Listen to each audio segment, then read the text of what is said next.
Why did you decide to write a book now? What was it?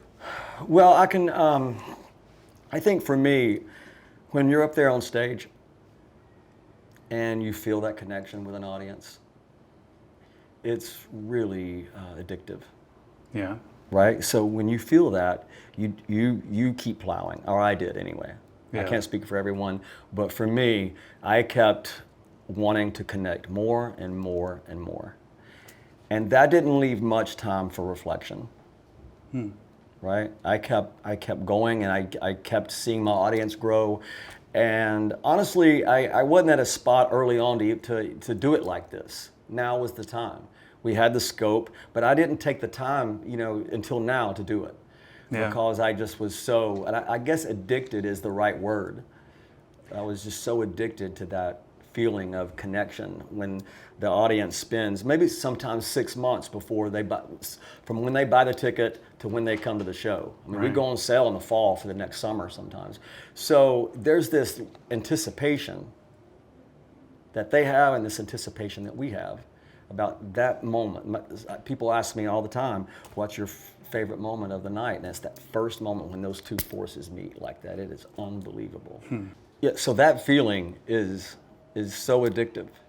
And I didn't allow myself the time to pause for just a moment to even think about writing a book.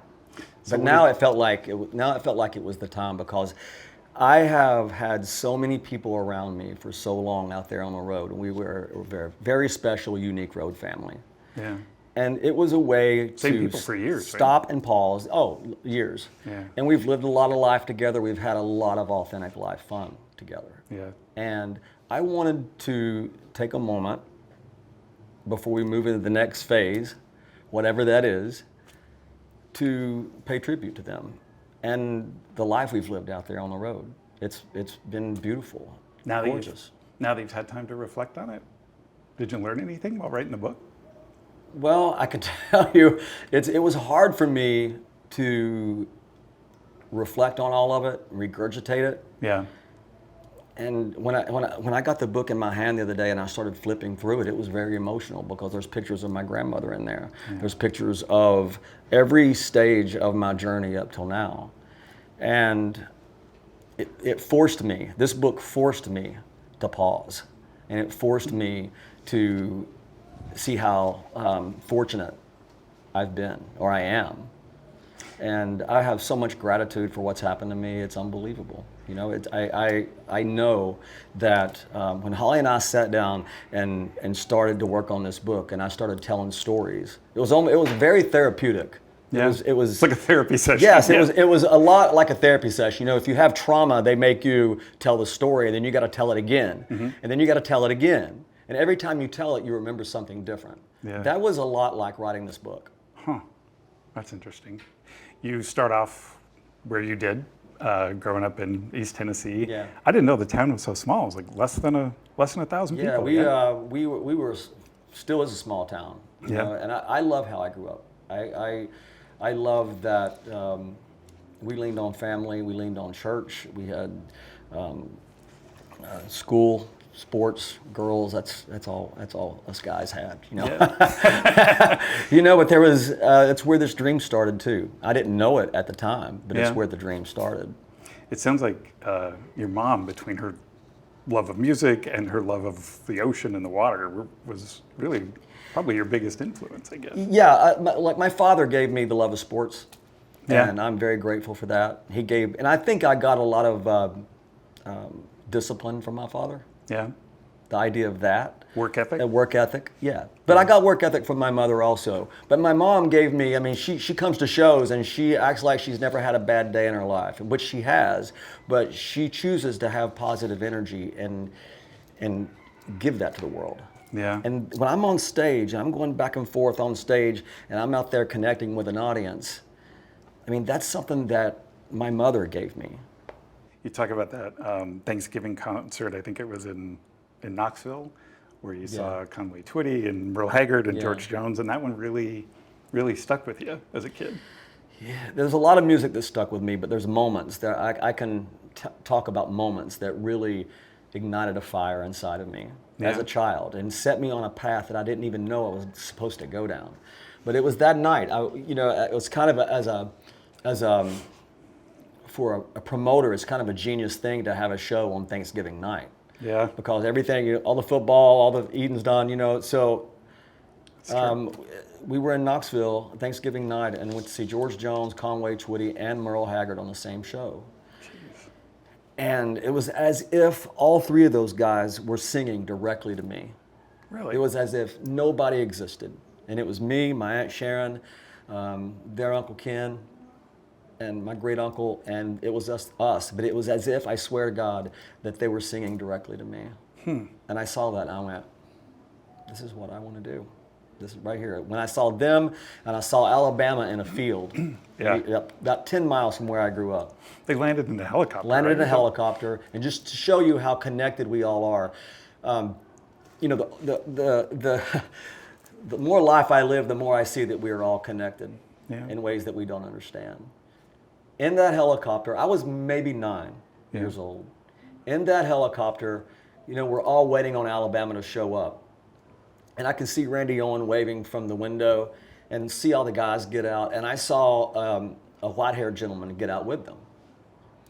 And that was their manager, Dale Morris, who has been my manager since before I went on the road. God. So what's the odds of that? What is the odds of being a 9-year-old kid in a field 10 miles from your house, seeing our version of the biggest act in the world, and a guy get off the helicopter with them, and then that person be such a huge part of your life? Yeah. There's a lot of those connections in this book, and it's now at this point in my life I start to see how crazy all those connections are. The universe is a crazy thing. You talk about the first bluegrass band that you had, and you had a nickname?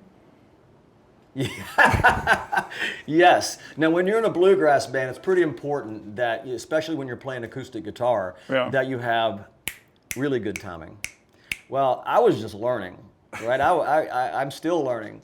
But my friend Barry Bales, who was in the group, gave me the nickname Timing because I had none. Just none at all. I'll never forget it. So I think about that a lot when I'm up on stage playing. I said, I hope I'm in time right now. But I got a great drummer, Nick Buda, so he keeps us all in time. But for me, let's be honest, nobody's coming to listen to me play guitar. I promise you that. But and your first gig was a Mexican restaurant, right? My first gig ever was in a Mexican restaurant. It's called Chucky's Trading Post. It was right on the river. And I was so nervous and scared. I had the audition to play there. And the lady goes, how much material do you know? And I said, I don't know, 20 minutes maybe. And she goes, you're going to need 50. So I went home and I can still see it. I had a white truck and I had my guitar in the back, and I pulled that guitar out of the tail, out of the back of the truck, and I walked up those steps into Chucky's Trading Post and sat on a stool with a tip jar. Well, first I had enchiladas, and then I had a can on a stool that said "tips, please." Yeah. And that's how this whole thing started. It really is. And I that night driving home, I didn't think I was going to be doing this. It didn't go very well. It didn't? That first night? When I was driving back to my apartment, it didn't go great. Because I didn't think so, but here's the thing. They hired me to be background music for people eating and having conversations. Right. And I hated it. I turned it up. I wanted them to listen to me. So I got fired from a few gigs because I played too loud. That's the truth. And it's so, that was so symbolic of of how we do it today, because you come to our show and it's a loud happening. Yeah. When you write about songwriting in the book, you talk about how you basically are just an observer of people, much like Hemingway was, I guess, in a lot of ways. You write what you see and what you know. Yeah, yeah. For me, that's one of the gifts that I'm most thankful for, is to be able to communicate and to create. Without that, I don't know what I would be doing. I was sitting in at East Tennessee State University. I had a persuasion class. okay? And I had this girl, her name was Amy, and she sat right beside me. And I tried, I mean, it was 6 months to get her to go out with me. And I'm going, okay, how do I get this girl to go out with me? And I had just started writing songs, and I had just, started playing in bars. And I said, okay, I want to write her a song. Really? This is the first song that I ever wrote, right? Jeez. And it was trying to persuade. And ironically enough, it was in a communications class called Persuasion. So I went home and wrote this song for her. And we had to put it, at the time, you had to put it on a cassette. Yeah. So the class that I had with her was only on Tuesday and Thursdays. So I gave it to her on a Thursday, which meant I had to wait all weekend, even into Tuesday, to get some sort of a reaction. Yeah. I came in and I was, okay, this is it. This is it. It's Tuesday. She was sitting on the other, in the most, as far back in the corner of the room as she could sit. The reason I tell you that story is that was my first taste of rejection in the music business and as a songwriter. But it went from there. Yeah, I mean, like you listen, you read, you observe people's lives, and you try to communicate that. And your mom's salon, you said, was actually a My source mom was of a lot of... Yes. My mother was a hairdresser, and this was when I was in college. This was after the song I wrote for the girl that didn't work out, right? So I kept writing songs. And I knew even then that, look, I grew up around a bunch of women. And my cousin, my Aunt Missy, my mom, and my cousin Kim, all of them worked in the same beauty shop. So if I wanted to see them on the weekends, I would go just hang out there. Yeah. And if they were busy, I would sit and read Cosmopolitan magazine. And in the back of it, there was this section of the magazine where all these females all over the country would write in to the magazine. They would write letters in complaining about their life or about their relationships or whatever. Yeah. And I don't know that any songs came of it, but that's an example of how you take real life and try to make sense of it as a songwriter. Yeah, you just saw those stories. Yeah, about so I would real read all people. those stories, and I would just keep mental notes, and I would go when I would start creating, I would think about that stuff. You said it's a lot like fishing. Sometimes you... Songwriting is a lot like fishing. Yeah. You know, some days you get you get a lot. Some days you can sit there all day and be frustrated. You know, it just doesn't happen all the time. Right. For me, anyway, as a songwriter, I really have to scratch and claw for everything that I get. Some people are really, it just comes really easy for them. But for me, it's over the years, it's a lot like fishing for me. Yeah. You know, when I wrote I Go Back and Beer in Mexico, that was a gift. That was done really in a short period of time. Yeah. But then there's other songs that took forever, you know. But it's a creating is a grind. It really is, but it's a grind that I really truly love, and I'm very thankful for. You we were talking downstairs about Springsteen, and you had listened to his music, and there was also sort of an epiphany with him too, in the sense that he writes about real things and real people. Yeah. And I didn't know the genius of Bruce Springsteen until I got into college and started writing songs. It's not like today with all the streaming services. You can listen to anything you want whenever you want. right. When I was growing up, you heard what was given to you. Yeah. And so I didn't know the genius of Bruce until I started to write songs and was in college playing in bars. And I heard the Tunnel of Love album, and it had a song on it called One Step Up and Two Steps Back. And I went, wow, I mean, this is rock and roll, but it's also, at its core, a country song. Yeah. And I really connected with it. So much so that on that No Shoes, No Shirt, No Problems album, I put my version of Bruce's One Step Up on that record. And the girl I wrote this book with, Holly Gleason, I played it for her, and she goes, you have to send Bruce a letter. So I sat down and wrote Bruce a letter, thinking it would just go into oblivion. Yeah. Right? And one day, I got a letter back telling me how much she appreciated the care of the song, and Bruce was there for me a lot, because when my life was changing, I wouldn't say it was a difficult change for me, but I was going, wow, my life is really changing. I don't know how I don't know how to do this. And Bruce was, after I got that letter, I reached back out to him, and we would talk every now and then. He came to my show in Homedale, New Jersey. Came on the bus. We chatted forever, and he was someone that I really looked up to, obviously. But he became a friend, and someone that he was like a big brother almost in a way during that time, and I'll never forget it. Bruce told me that when it comes to writing songs, you can write half a song on a piece of paper and you can put it in a drawer. And you can go back 3 years later and that song will still be there. But your life is more fluid than that. And I've never forgotten that. Yeah. I can't think of another person that influenced me more in how we do things on stage. I always looked up to the people that wrote their own songs and went out and gave it to the world with a lot of passion and energy. And when I saw Bruce, he didn't just give a little bit of himself. He gave all of it. Yeah. All of it. And that was the bar that was set for me and everyone, in my opinion. And so somebody asked me one time in an interview a lot like this one, they said, we think it's really great that you give, we think it's really great that you give as much of yourself as you do. And I went, no. I give all of it because I learned. I had a teacher. Yeah. I had teachers. Yeah. And that's where that came from.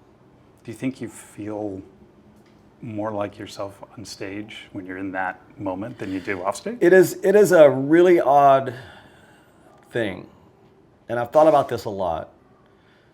I feel more comfortable in my skin up there in front of 60,000 people with my band and my crew than I do in my everyday life.